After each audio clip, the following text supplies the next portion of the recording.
They give you advice from how to get a six-pack to how to get enlightened, sometimes in the same post, modern day CSR. So guys, just to follow up on my post last week regarding influencers, I just want to say that it is not some kind of vendetta against any particular influencer or influencers as a group. It's just basically something that was on my mind, which I wanted to bring out. And by the responses that I've been getting, it's clear that it's been on a lot of people's mind as well. A lot of people in the marketing industry have been commenting and elaborating on what I have said.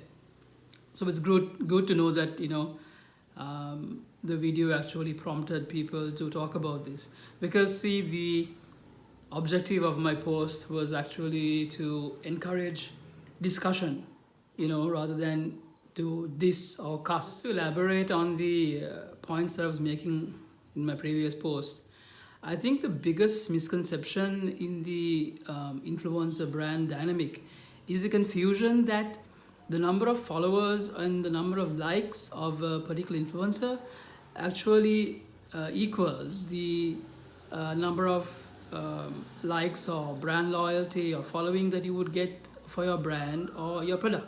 See, most of these influencers don't have marketing or sales or business development experience, right? So then what happens is the onus of this particular project or endeavor falls a lot on the particular brand manager of that, the individual who's handling the brand or the product.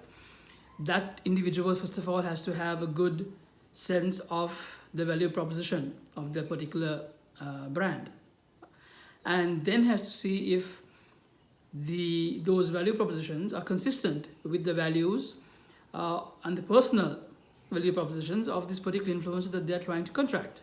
Because at the end of the day, it's a personal selling, it matters. And this, I believe, is the biggest gap in the influencer brand dynamic right now. This lack of consistency between the value proposition of the brand or the product and the value proposition of the particular influencer. And there are a lot of smart and dynamic and highly motivated brand managers out there, no doubt about it. But what happens is it's very easy to get carried away with new trends, like especially when something like influencer marketing comes up there.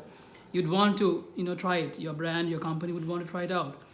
And it's very common that companies will just dive into it because everybody's doing it, rather than taking some time and to actually do a business case and figure out if this alternative is exactly something you would need right now for your brand or your company. Because at the end of the day, sometimes the hype and the noise created by influencers is exactly just that, hype and noise. And as consumers, we are also guilty of participating in this dynamic because it's a vicious cycle.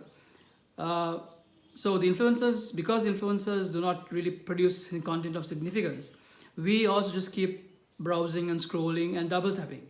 And then because we keep browsing and scrolling and double tapping, influencers also keep churning out content that is really not significant, right? And of any consistent value. But then the brands see all this liking and tapping and double tapping and all these things, and for them it's all engagement. And boy, do brands love engagement. So the company ends up taking CSR budgets and pumping it into modern day CSR influencer marketing. In essence, neither party is doing anything of value. It just seems very robotic and monotonous. Hence, the continuation of this cycle of actually paying for likes rather than creating value for loyalty. One of the ways to address this, obviously, is to educate both the consumers, the brands, and the influencers. Maybe we can have marketing workshops for influencers, but then right now it's the other way around, because influencers are gurus are everything right now. They give you advice from how to get a six-pack to how to get enlightened and anything in between, and sometimes in the same post. Also, brands and companies need to consult individuals and people, marketing professionals, to help them actually contract the right kind of influence for their company and their brand. So I hope that this dialogue will continue, because I feel that it's moving in the right direction, and at the end of the day, all that we want to do is add value to the industry, both brands and the influence industry. And if we can do that, if we can maybe, re-engineer the process a little, tweak it here and there, and make it a win-win, as cliche as it sounds, a win-win-win for all parties involved. I think that is what we need to do here. So anybody who wants to basically take this forward and maybe we can work on it further, just don't hesitate to reach out to me, and let's see how we can really add value and going forward. Thanks, guys.